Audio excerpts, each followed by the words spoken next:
ضياء العقل بالفقه الميسر ودين الله للألباب جوهر ضياء العقل بالفقه الميسر. السلام عليكم ورحمة الله تعالى وبركاته. بسم الله الرحمن الرحيم. الحمد لله رب العالمين، وصلى الله وسلم وبارك على سيدنا محمد وعلى آله وصحابته الطيبين الطاهرين ومن اقتفى أثرهم واستنى بهداهم إلى يوم الفصل العظيم. En el nombre de Allah, el misericordioso y el clemente, alabado sea Allah, y que la paz y las bendiciones de Allah sean con su amado profeta Muhammad, con sus familiares, compañeros y aquellos que siguieron su guía hasta el día del juicio final, inshallah. Bienvenidos a un nuevo episodio de vuestro programa Las Prácticas del Islam, vuestro espacio de aprendizaje de los preceptos básicos de nuestra maravillosa religión. En el programa anterior hablamos de la ablución, parte de la ablución. Hablamos de al-wudu, at-tahara as-sughra, la purificación menor o el acto menor relacionado con el atributo de impureza menor, al-hadath al-asghar.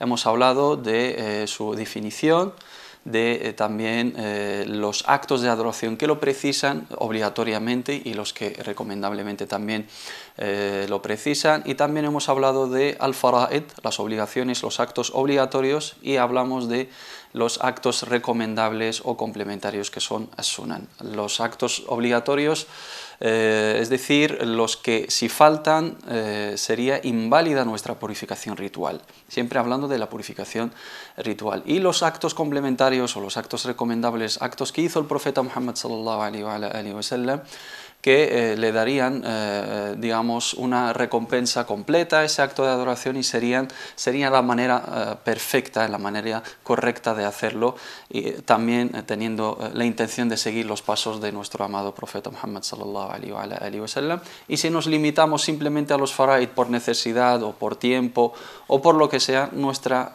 purificación, nuestro wudu es sahih, nuestro wudu es válido para llevar a cabo, inshallah, las prácticas, al-ibadat, que precisan de una purificación. También hemos mencionado las pequeñas diferencias, brevemente, las divergencias que hay entre los sabios en considerar algunas cosas, algunos actos como obligatorios y otros como recomendables o sunna, y es aceptable totalmente esa divergencia de opiniones, sobre todo porque es basada sobre diferentes interpretaciones, diferentes consideraciones de dichos del profeta Muhammad sallallahu alaihi wa sallam, y es importante conocerlo para poder distinguir entre las diferentes escuelas jurídicas, porque cada musulmán o cada país musulmán adopta una determinada escuela jurídica. Puede haber diferencias de opiniones, pero no llegan a alterar nuestra hermandad ni nuestra unión. Hoy, inshallah ta'ala, seguiremos detallando los otros puntos que nos faltan de la ablución,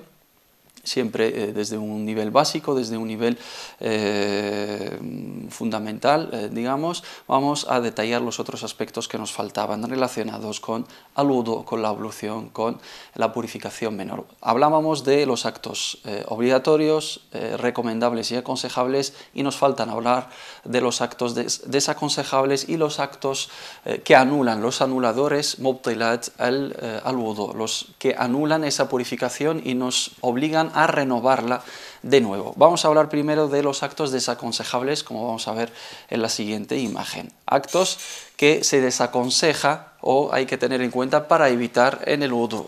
Realizar la ablución, por ejemplo, realizar la ablución en un lugar impuro, en un lugar donde nos pueda afectar de alguna manera o ensuciar o de alguna manera invalidar ese acto de purificación. Lo que pretendemos es purificarnos y debemos evitar cualquier cosa que pueda alterar esa purificación.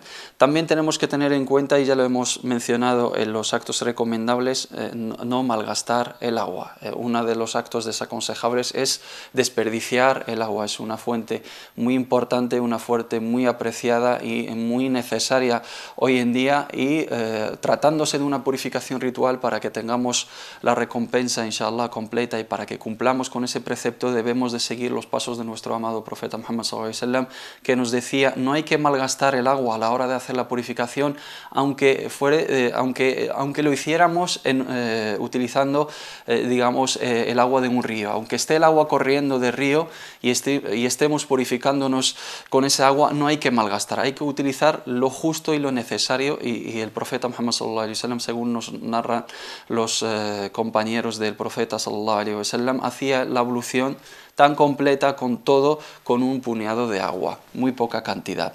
Tampoco hay que excederse de los 3 lavados. Es obligatorio hacer un lavado, y es sunna triplicar esos lavados, hacerlos 3 veces, pero pasarse de los 3 ya se considera pues un fallo, se considera como malgastar el agua, y es desaconsejable, hay que evitar.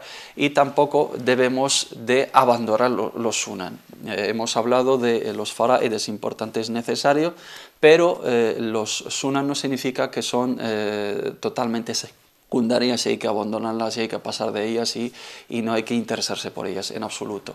Debemos de respetar esas sunan y debemos de cumplir con esos actos complementarios y recomendables, tal y como lo hacía el profeta Muhammad sallallahu alaihi wasallam. Nuestro ejemplo es el profeta Muhammad sallallahu alaihi wasallam, es el que nos enseña. Allah subhanahu wa ta'ala, cuando nos llama en el Corán a establecer la oración, nos dice: wa aqimus salah, estableced la oración. Y el que nos enseña es el profeta Muhammad sallallahu alaihi wasallam, cuando nos dice: sallu kama ra'aytumuni usalli, realizar la oración tal y como os enseñé yo. Entonces, cualquier acto de adoración lo debemos de aprender a través de nuestro amado profeta Muhammad sallallahu alaihi wasallam. Nos enseña las partes obligatorias y nos enseña las partes recomendables. El hecho de que sea recomendable, el hecho de que no invalide la validez o afecte la validez de ese acto, no significa que lo debemos abandonar. Entonces, una de las cosas muy desaconsejables es abandonar del todo los sunan o no hacerlas durante nuestra ablución. Es muy recomendable.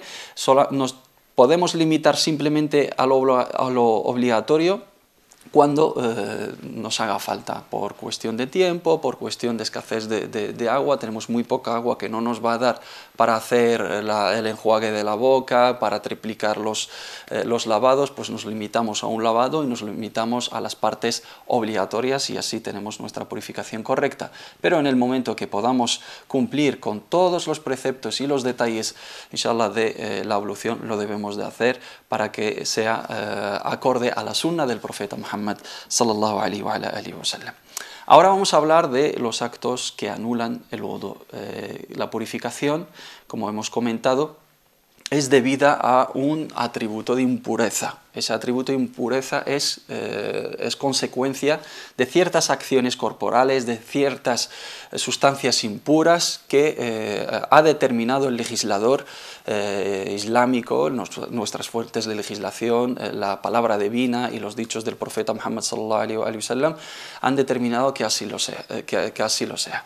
Los anuladores del ayuno, del wudú, de la ablución, también se dividen en 2 partes, algunos sobre los cuales hay un acuerdo, hay un consenso entre nuestros sabios, y otros pues hay una pequeña divergencia según la escuela jurídica. Estos anuladores nos obligan a renovar nuestro wudú. Si no se hubiera determinado estos anuladores, no vamos a renovar nunca esa ablución, esa purificación. El objetivo es renovar ese wudú cada determinado tiempo. Entonces, estos hechos o estas acciones corporales o estos actos, el objetivo es que renovemos nuestra purificación, que lo precisa el acto de adoración en sí.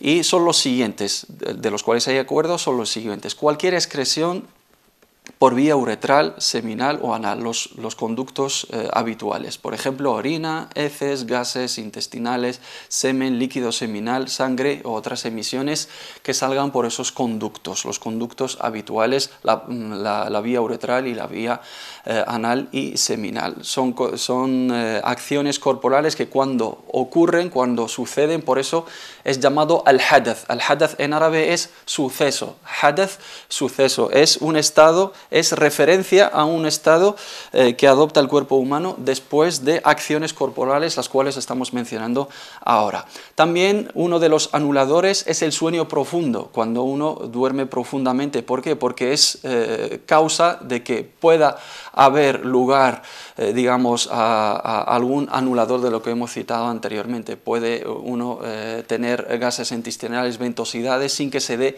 cuenta, y eso anula ese estado de pureza. El sueño profundo, perdemos la conciencia y por lo tanto nos anula la purificación ritual. La pérdida de conciencia, sea por desmayo, por anestesia, por consumo de embriagantes, drogas, alcohol, medicamentos. Cuando ya perdemos la conciencia no podemos determinar, no podemos saber con certeza si seguimos manteniendo el estado de pureza, si seguimos libres de ese atributo de impureza que nos impide realizar nuestros actos. También el contacto directo de la mano con los genitales con deseo, con placer, o sea, buscando el placer. Si uno se toca sus partes íntimas buscando el placer, eso se considera como anulador de la ablución. Estos son los actos, digamos, o las acciones que anulan el wudú y sobre las cuales hay acuerdo entre nuestros sabios. Excreciones por las vías, por los conductos habituales, y el sueño profundo, la pérdida de conciencia,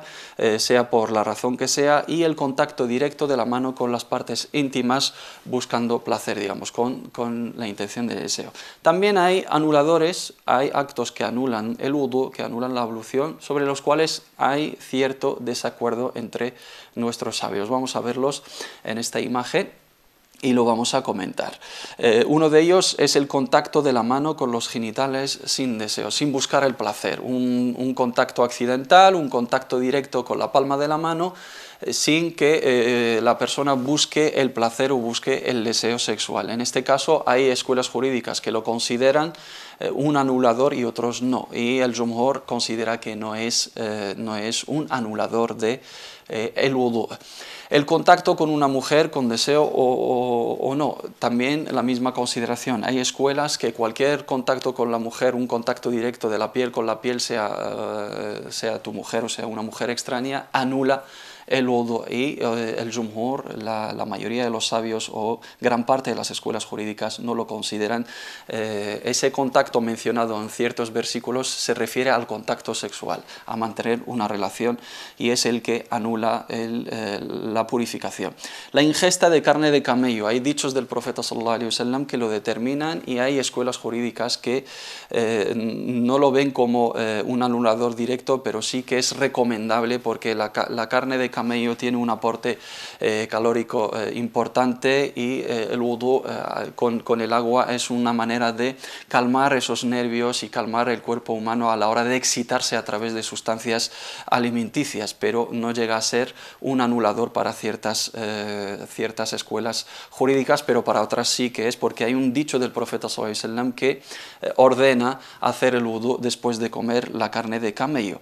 Las excreciones que no salen de las vías anteriormente mencionadas, los conductos habituales, sangre, por ejemplo, la hemorragia nasal, el sangrado de las encías, sangrado de las heridas. Hay escuelas jurídicas que consideran la salida de, digamos, la sangre en cualquier parte del cuerpo como anulador, pero otros no lo consideran si no fuera desde los conductos habituales. El vómito también hay algunos que lo consideran como anulador de la purificación y otros no, y también lavar un cadáver, participar, digamos, en el lavado, en el baño de un muerto. Sabemos que un musulmán cuando muere también hay que lavarle, según el rito musulmán, hacer la purificación, hacer un baño integral ritual, y la persona que lo hace, pues hay dichos del profeta sallallahu alaihi wasallam que les recomienda hacer el wudú, pero no se considera como un anulador. Entonces, estos son los aspectos relacionados con los anuladores de la purificación, aspectos que son consensuados entre las escuelas jurídicas, entre nuestros sabios, y aspectos que hay cierta divergencia y cierta diferencia de opiniones, para que entendamos el tema de los anuladores de la purificación. Como hemos mencionado anteriormente, la purificación es un acto ritual, es una práctica religiosa, que a través de ella accedemos a la realización de otras prácticas en el Islam. Queremos rezar, la purificación es la llave de rezo. No puedo rezar directamente, no puedo levantarme por la mañana de mi sueño y coger y empezar a realizar la oración, sea opcional o sea obligatoria. No, necesito una previa purificación, tal y como lo hemos detallado en el capítulo anterior. Pero esa purificación tiene que durar hasta cierto momento. No es que si realizo la purificación una vez no significa que voy a estar en un estado de purificación siempre, porque el ser humano a lo largo de su día pues actúa, se mueve, tiene contacto con otras personas, se duerme, cae enfermo, se toma sustancias, tiene contacto con sustancias, pueden ser puras y impuras. Entonces esa purificación se altera, se puede anular por ciertas cosas. El legislador, Allah subhanahu wa ta'ala y el profeta Muhammad sallallahu alayhi wa sallam, nuestras fuentes de legislación, que es el Corán y el Sunnah, han determinado ciertas acciones que tienen alguna relación con esa acción de purificación, cosas que anulan esa purificación, cosas que tienen relación con la suciedad, tienen relación con las impurezas, tienen relación con el placer mundano que anula esa purificación simbólica, que también incluye la purificación ritual e incluye en los actos de adoración.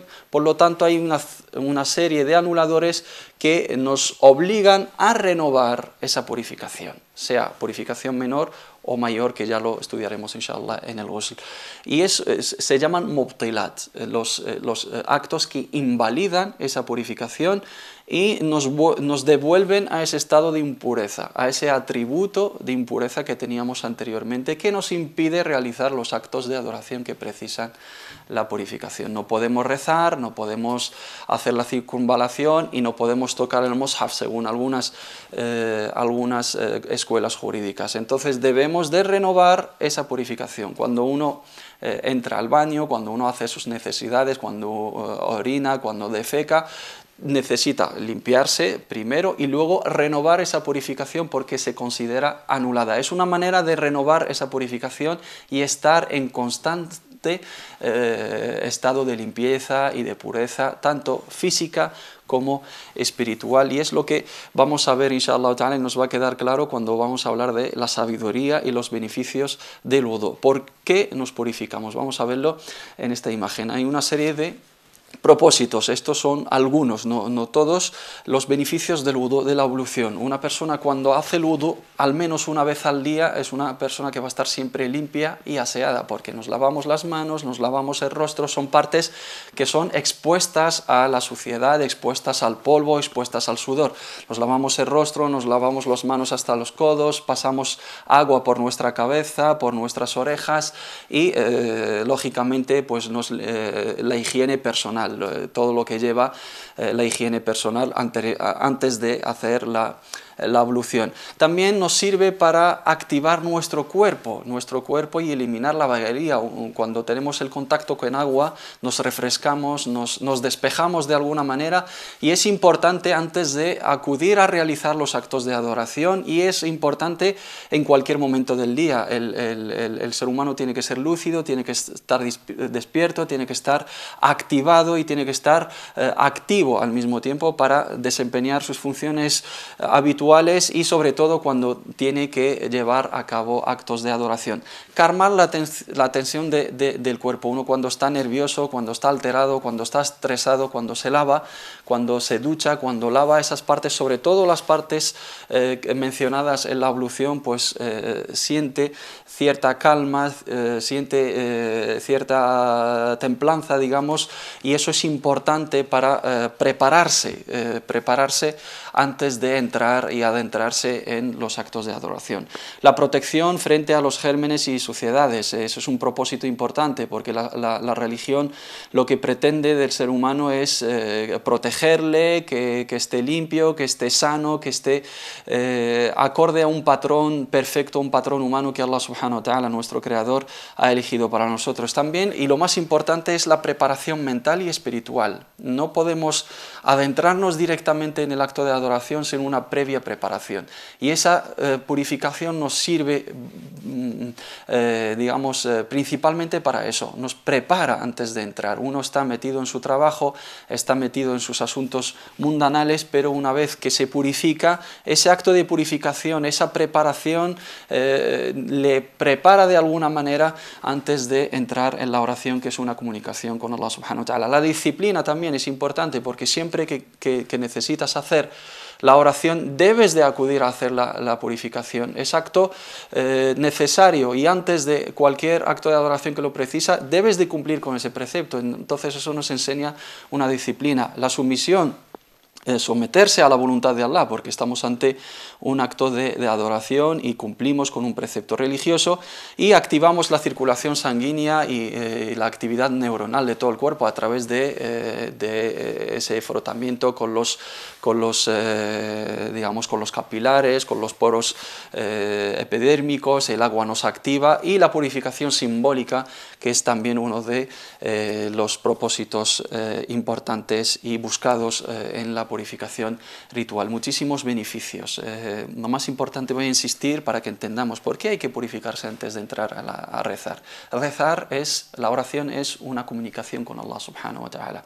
Hablamos con Dios, le pedimos a Allah subhanahu wa ta'ala, volvemos hacia Él, le pedimos perdón, nos encomendamos en Él, pedimos que nos ayude, pedimos que nos dé la fuerza, tanto espiritual como moral, para afrontar los infortunios y los desafíos de la vida cotidiana, y le pedimos el éxito, y le pedimos, inshallah, que se complazca con nosotros y que nos premie con el paraíso en la otra vida. Antes de entrar en esa relación, ese contacto, en esa comunicación con Allah subhanahu wa ta'ala, uno necesita una preparación, necesita estar bien, limpio, necesita estar aseado, necesita tener una buena presencia. Si vamos a encontrarnos con cualquier personalidad o con alguien importante, si nos presentamos a una entrevista de trabajo, vamos con nuestras mejores galas, vamos bien vestidos, perfumados. Esto es un encuentro con Allah, esto es un encuentro con nuestro Señor. Entonces debemos de tener una buena presencia. Esa presencia física es a través de la purificación, que es física, porque al tener contacto con el agua nos purificamos, eliminamos la suciedad, lavamos las partes que normalmente son expuestas a la suciedad, que son las manos, la cara, el cabello, los pies, nuestra boca, nuestra nariz. Por eso son esas partes determinadas. Pero también necesitamos una preparación espiritual. Acudes a la purificación antes de adentrarte en la comunicación con Allah subhanahu wa ta'ala. No vas a estar concentrado si estás trabajando, si estás haciendo tus cosas mundanales, si estás ocupado con tus asuntos diarios. Si te metes directamente en el rezo, no vas a estar concentrado. Necesitas un tiempo para que te metas en esa comunicación con Allah subhanahu wa ta'ala. La purificación sirve como preparación previa antes de adentrarse en el acto de adoración. Antes de entrar en esa comunicación, yo cuando acudo al agua me purifico con algo que es la esencia de mi vida, que es el origen de la vida que Allah subhanahu wa ta'ala ha elegido, que el agua sea la materia de la purificación y es la materia de nuestra existencia. Allah dice: وَجَعَلْنَا مِنَ الْمَاءِ كُلَّ شَيْءٍ حَيٍّ, y hemos hecho vivo todo lo que está en el universo a través del agua. Entonces es la base de nuestra existencia y la base de nuestra purificación, y el agua es lo más puro que existe en el universo, y es la materia de la purificación que ha elegido el Islam para que sea nuestra base de purificación. Es una purificación acuática. Nos purificamos con ese agua, lavamos nuestras partes, y aparte hay una purificación simbólica que nos enseña el profeta Muhammad sallallahu alaihi wasallam en un hadith. Dice que el musulmán, cuando acude a hacer la purificación, cuando lava las manos, esas manos se limpian de los pecados que han cometido. Cuando se lava la cara, esos ojos que han visto cosas obscenas, esos ojos que han visto cosas malas, se limpian, se purifican también. Esa cara, esa boca que ha pronunciado palabras obscenas, palabras necias, se purifica también. Hay una purificación simbólica, y el agua arrastra los pecados y arrastra las malas obras con ella. Hay una purificación simbólica, también hay una sumisión a la voluntad de Allah subhanahu wa ta'ala, hay una disciplina. Yo acudo a la purificación porque Allah subhanahu wa ta'ala me lo ha mandado, y mi profeta Muhammad sallallahu alaihi wasallam me lo ha dictado. Me ha dicho que antes de hacer la oración debo de purificarme. Puedo hacer la oración, puedo saltar si quiero, puedo puedo saltar esa práctica, pero no lo hago porque me someto a la voluntad de Allah subhanahu wa ta'ala y sigo los pasos de mi profeta, mi ejemplo a seguir en la adoración de Allah subhanahu wa ta'ala. Entonces es una práctica, por eso tengo beneficios morales, beneficios espirituales, tengo una recompensa y tengo también beneficios físicos. Me limpio, me purifico, estoy en una buena presencia. Por eso el musulmán siempre tiene que dar una buena imagen, tiene que estar purificado, aseado, porque siempre está en comunicación con Allah subhanahu wa ta'ala. Acudimos a la mezquita y estamos en comunidad haciendo la oración, va a haber un contacto, debemos de evitar los malos olores. Por eso el musulmán no puede acudir a la mezquita después de comer, por ejemplo, ajo, cebolla, cosas que dejan mal olor. Cuando fuma, aunque fumar es haram, pero si una persona por desgracia lo hace, debe de limpiarse la boca para no afectar a los que están a su lado. Los malos olores corporales también debemos de evitarlo. Ese es el principal objetivo, estar limpio, estar purificado, estar aseado, pero también hay una simbología, hay una preparación espiritual, hay una preparación mental incluso, y hay una activación fisiológica del cuerpo, porque está demostrado científicamente cuando uno se limpia, cuando uno tiene contacto con el agua en su cuerpo, pues hay una activación de la circulación sanguínea, también de la actividad neuronal, también eliminamos toxinas, eliminamos vaguería y activamos el cuerpo de alguna manera, y eso es importante porque estamos ante un acto muy importante que es la oración. Uno cuando va a acudir a hacer la oración tiene que estar totalmente concentrado, totalmente en comunicación con Allah subhanahu wa ta'ala. No se trata de hacer los movimientos, el rezo no es movimiento, simplemente es,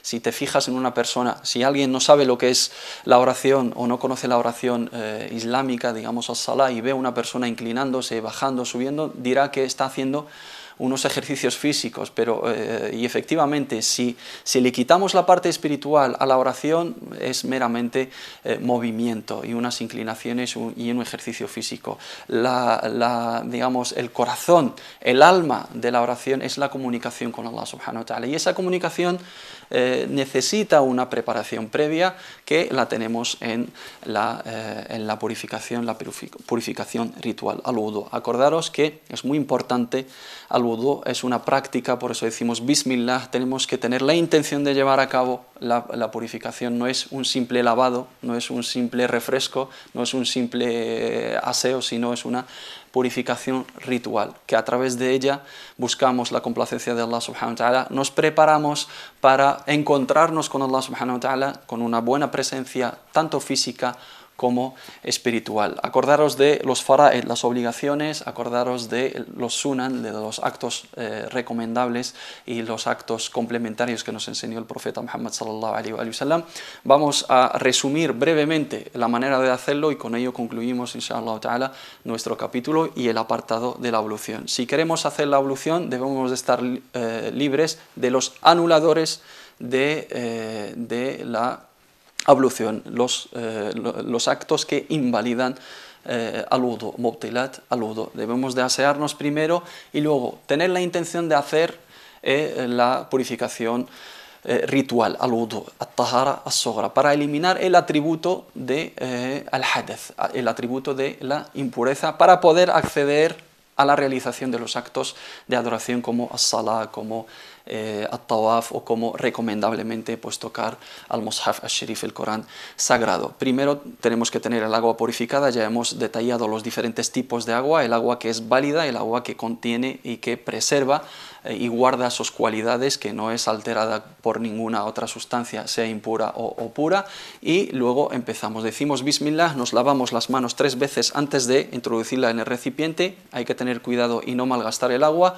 Primero nos enjuagamos la boca 3 veces y nos aspiramos agua y la expulsamos de la nariz también para limpiar las fosas nasales, sonarse la nariz. Luego lavamos nuestro rostro 3 veces con agua, todo el rostro. Si tenemos barba, pues intentar remover el cabello para que llegue el agua a la raíz del vello. Y luego lavamos las manos, empezando por la parte derecha y luego la izquierda 3 veces. desde toda la mano hasta los codos, inclusive los codos, y hay que mover, digamos, entre dedos para que el agua penetre en las partes que difícilmente pueda llegar.